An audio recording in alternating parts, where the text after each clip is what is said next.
So friends, you heard all that was there in front of us when we started this whole event with Sherpa telling us how Indian G20 presidency has addressed issues which are of great significance in terms of our global responsibility, continuation from Indonesia, working closely with Brazil, and taking forward the issues that are there. We also heard some of the examples that External Affairs Minister Dr. Jaishankar raised yesterday. I think now whatever is happening before us is clear. But what is happening behind this? What is in the cooking room? How the kitchen is looking like? And what is being managed? In what way it is being managed? After Indonesian presidency, the COVID crisis, which was largely in terms of forcing us to go virtual, trying to avoid physical conglomerations, etc., India had no choice. We had to face these challenges. And to lead this process internally in terms of bringing connect with the substantive agenda that India was putting forward, but also putting logistics together, trying to combine the two, which is extremely difficult. The responsibility was given to none other than Ambassador Muktesh Pardeshi. So big hand for Mr. Pardeshi. He had been India's ambassador to New Zealand, to Mexico, trained sociologist. Muktesh Pardeshi is our leading diplomat who has been managing this show. And as it started with the visit of all the Indian diplomats to Nicobar Island, or was it Andaman? Andaman and Nicobar Island. And they were shown the way the G20 presidency had planned. There are several issues, but what are the main highlights? I first want to ask you, Ambassador Pardeshi, how you look at those highlights. And then there are a couple of other questions that I have in mind, but let us start with the broad highlights. Thank you, Dr. Chaturvedi. First of all, I would like to congratulate T20 on having a very productive part of the year.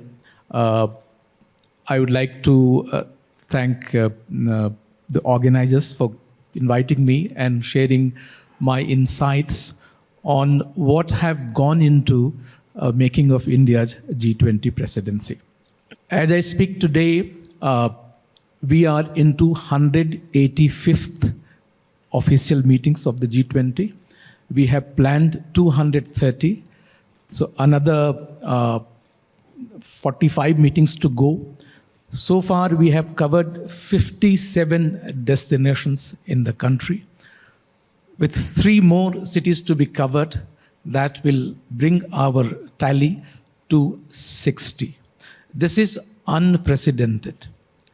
No presidency has ever done G20 meetings in more than 25 countries. Even a country like China ventured doing G20 meetings in 15 plus towns and cities. Indonesia wanted to do more, and they could do around 25. So when Honorable Prime Minister gave us a task to identify the maximum number of cities where the G20 meetings could be hosted, we initially thought of in 20s to add some number to what Indonesia had done. But the directive came that the G20, the meetings have to touch all corners of India. So we decided and worked on a plan to cover all states and union territories, and there are 36 of them. I'm very proud to inform you that we have covered nearly all of them as I speak today. In doing this, I think there are two. First of all, there was no script given to us.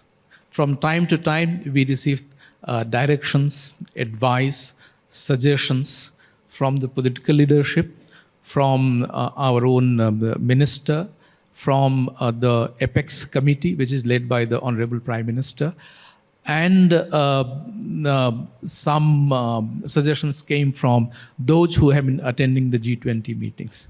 So out of those suggestions, advices, instructions, and guidelines, we created a blueprint of our presidency, And I think there are, as we have 7 petals in our logo, I have thought to describe the 7 elements in making of our G20 presidency. So I will just enumerate these 7 points, and throughout the discussion then I will dwell upon them. The first petal is create an effective organizational structure. The second petal is to have an unifying voice, which are exemplified through our logo and theme. The third cornerstone would be how to advance G20 agenda. Fourth point would be express the voice of Global South. Next point would be narrate India's story. Sixth point would be connect with the people. And finally, 7th petal would be leave a lasting legacy. Well, this was not given to us in a form of the script, but as I look at 8 months of presidency, I discern these elements which have been the defining features of making of India's G20 presidency. Thank you. Thanks a lot, Ambassador Pardeshi, for putting this very imaginative steps. Congratulations for this.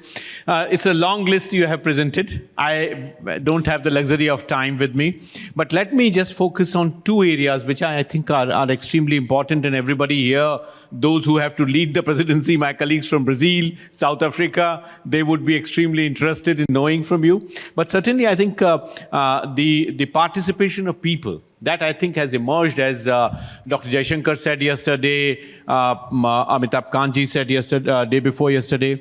People's participation, or as we are calling as Jan Bhagidari, that has emerged as one of the major accomplishments. And parallel efforts like University Connect and many more have come up, which have actually multiplied your objective of creating greater traction, which has contributed to all the 7 petals in terms of legacy and many other issues. So how you think Indian presidency has actually ensured people's participation? That's my first question, but I have 2 more. I would come back on that. When the Prime Minister Modi will chair the summit next month, it would be his 10th G20 summit. No other leader at this point of time has attended so many G20 summits. So he has, over a period of time, keenly observed how G20 works. He has attended 9 meetings so far. So he had a very clear-cut vision of how he would like the G20 presidency in India to touch upon the lives and aspirations of the people. This came out from Honorable Prime Minister himself. Through different meetings, he dwelt upon this. Let's G20 connect with the people. Make it a people's G20. And I would venture into saying that India has added one more track to G20, that is people's track. So you have Sherpa track, you have finance track, and the credit goes to India to make diplomacy a national endeavor. I'm a diplomat for last 30 years. You know, whenever we think of diplomatic events, we think of Delhi. So G20, we have taken diplomatic endeavor of the country to towns and cities, to interior areas. So this, for the first time, diplomacy becomes a part and parcel of daily life of the people. Last year, when we began our journey and when we were planning, the directive would come that let the students know about this, let the academic community know about G20. Last 10 days back, we had a coordination committee meeting, and I was so happy and elated to know that our National Security Advisor and Principal Secretary to Prime Minister complimented. He said, who doesn't know about G20 today? So in 8 months of our presidency, all these efforts have paid off in making, and as Honorable External Affairs Minister was also speaking yesterday, this has become a kind of, people can associate with the G20. And through multiple events, we have brought them into the thinking and connecting them with what is there for them. So the whole effort has been to socialize and democratize diplomacy through all these public events. Thank you. Thanks, Mr. Pardeshi. Let me also now ask you about what do you think is the new contribution both in the working groups and engagement groups? Every presidency contributes in terms of how they view G20 to play a role in policy making. So what kind of contribution India has made both in the engagement groups and in adding to the working groups? First, in terms of structure itself, I mean, not only we have retained what we have inherited from Indonesian presidency and from the earlier presidency, we also thought of adding some new subject matters. For instance, a new working group has been created on DDR, disaster risk reduction. That's a theme very close to India's thinking. There is a international alliance on disaster risk resilience created, which is housed in Delhi. And we thought of bringing the discussions and that institution in focus through the G20 work. So a new working group has been created. To add to the engagement group coverage, we have added a new engagement group on startup. Earlier, this was being addressed through the B20 framework, but there was a realization that some of the issues relating to this nascent subject matter was lost in the broader framework of the Business 20. So there is a separate group. We have launched a new initiative of Chief Scientific Advisor. So these are some of the new initiatives, new additions done by the Indian presidency. And we are in discussion with Brazilian the presidency, and there is reasonable assurance that some of these the initiatives are likely to be continued by them as well. Thank you. Thanks, Mr. Pardeshi. I have one more question, but let me also mention that I would also open the floor. We have only 7 to 8 minutes, so we would open up the floor and would pick up questions. So please be ready. Those of you who have any issues in mind that you want to get clarified, please come over to the mic. But before that, let me ask you something in terms of the legacy that you mentioned. And we have been hearing since day before yesterday the idea of the Global South. The External Affairs Minister mentioned about it. And we also heard in terms of how we look at the legacy. What kind of legacy is there when there is a troika kind of arrangement which actually passes on the baton from one to other. And they also very closely coordinate. But still there is scope for national footprint to come in. So how you see that, and what are the areas related to our sort of legacy that you have in mind? Well, G20 operates through the consensus. A presidency which is spread over a year, only certain things could be done. We cannot perhaps resolve all the issues which is on the G20 agenda. But there is always expectation that some of those issues will be pursued through successive presidencies. And we are very fortunate that for the first time in G20's history, the 4 countries from emerging economies will be chairing, have chaired, and we are chairing the presidency. It started with Indonesia, India, Brazil, and South Africa. So this is a golden opportunity. Our aspiration is to make G20 for all, not only limited to the interests and concerns of only constituents. That's why there had been wider consultation with the countries of the global south. And Honorable Minister yesterday spoke when we had the consultative process in January. And that's, I would say, that's a legacy that India would leave. No other presidency had done this kind of consultative process. At best, they will invite a few countries of the region to join as special invitee, and that's all. So what we have done in terms of special invitee, you will see that India has special invitees largely from Africa, whether it's African Union, Nigeria, Egypt. We have taken care of that.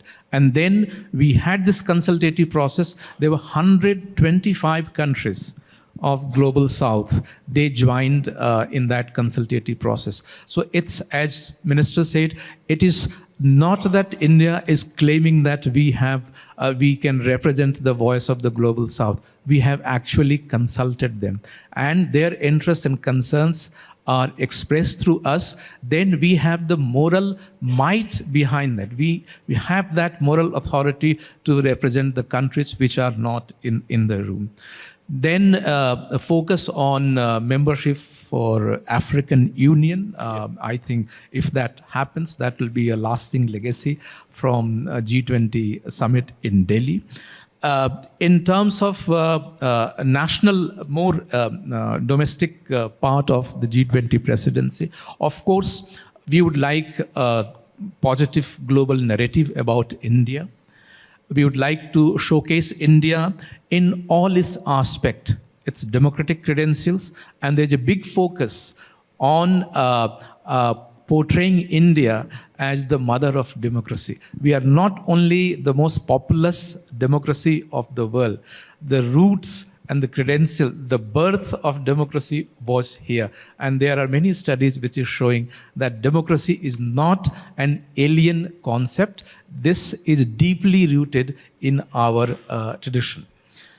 We also intend to share with our visiting delegates what progress India has done in terms of achievement of some of the developmental goals, technological progress, and how as a country, India as a diverse and pluralistic country is doing well. That would be a part of our priority to share with the foreign delegates.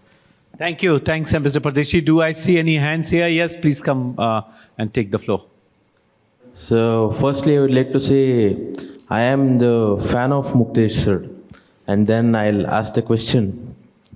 Sir, as a youth of India, it is our responsibility to take the further responsibilities of the G20.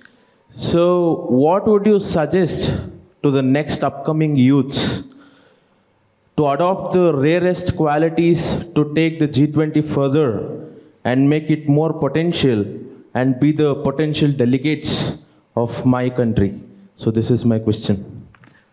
Well, to connect with the youth and take their aspirations on board, we have three processes ongoing. One is through the Y20 Summit, and there is a huge participation in Y20 deliberations. That is one. The second, we designed and we are executing with RIS a program called University Connect Program. We have already been to 65 universities. Our immediate target is to cover 75, and who knows, we might cross a milestone of 100 universities by the time our presidency is conducted. And the third one is when we initiated this working group on the startup. It's to address the business concerns and aspirations of the younger generation. So in this, we are taking care of their social and economic aspirations of the younger generation. How the coming days they can shape up and they rise to the emerging challenges, and in order to boost their preparedness in dealing with the business challenges, this is Startup 20 should be helpful. So these are the three manner in which we are directly connecting with the aspirations of the younger generation. Manish, and then after that. Manish Chand, Center for Global India Insight. Ambassador Pardeshi, one of the major contribution of India's presidency could also be that we have put culture in the forefront. And the way we have orchestrated and organized these events, normally culture or soft diplomacy is a footnote, but we have put it on the front. That's number one. Number two, how are you communicating the message of India G20 presidency? What methods are you using? What public diplomacy tools are you using? Thank you. Well, the culture, thank you very much. The culture, and you have seen a test of local culture here. For the working group and the ministerial meetings, we are conducting those components even at higher level. So you would see from arrival until your departure, the local culture is made a part of your stay. The way the delegates are received at the airport, some of the gifts that you get, some of the exhibitions which are done on the corridors of the conference venue, the meal, and for last 2 days we are savoring the local delicacies, South Indian, the cuisine.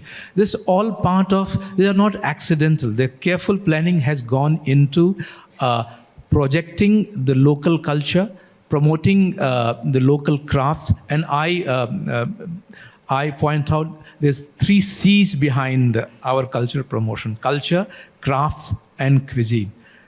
Wherever meetings have taken place, whether in Northeast, South, East, there is a conscious policy to promote the local culture, local cuisine, and local crafts. We are promoting in a big manner what is called ODOP, one district, one product. All our gifts from which the Honorable Prime Minister is also going to pick up and the ministers have picked up, they are from that list. Through that, there is a focus on supporting women, crafts women, because they are engaged in smaller work at the district level. So we have tapped the potential of the local craftsman and promoting. So when the head of state or a minister, they tweet about a product, I'm sure there'll be traction on those items. In terms of public diplomacy, there are whole lots of things that we are doing. What we call Jan Bhagidari events.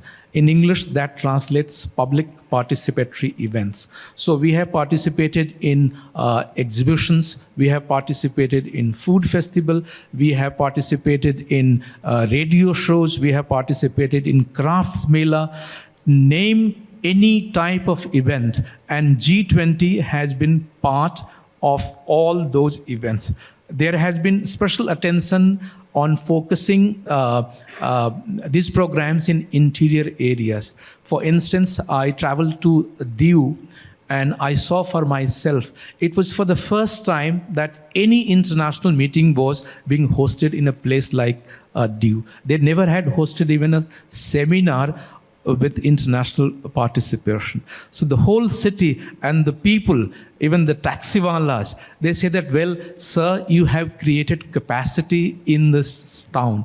And we are indebted to Prime Minister and the G20 Secretariat to have created this kind of capacity at a local level. So the motto behind is this, and this is coming directly from the Prime Minister: create capacity amongst the younger generation. So whenever we have more formidable organizational changes, the younger generation is prepared. So tomorrow when we get an opportunity to host Olympic, I can tell you the G20 would have contributed to building up that capacity. Thank you. Thanks a lot, Ambassador Muktesh Pardeshi-ji. You have given a huge spectrum. You have covered the soft power. You have covered the way we have seen this evolving. As we are left with only 2 minutes, let me just ask you one more question. In terms of the geographic spread, you mentioned about the cities and states, and there were a couple of media interests when you announced having a meeting in Kashmir. What was the objective? Well, please do not take it other. The objective was to cover all states and union territories. And Jammu and Kashmir is an integral part of this. So naturally, the Jammu and Kashmir had to be there on the list of the calendar. But very carefully, we chose the subject matter which will resonate for Jammu and Kashmir. So the working group on tourism, and Jammu and Kashmir has been known for its touristic potential. So we thought to host the working group meeting in Jammu and Kashmir.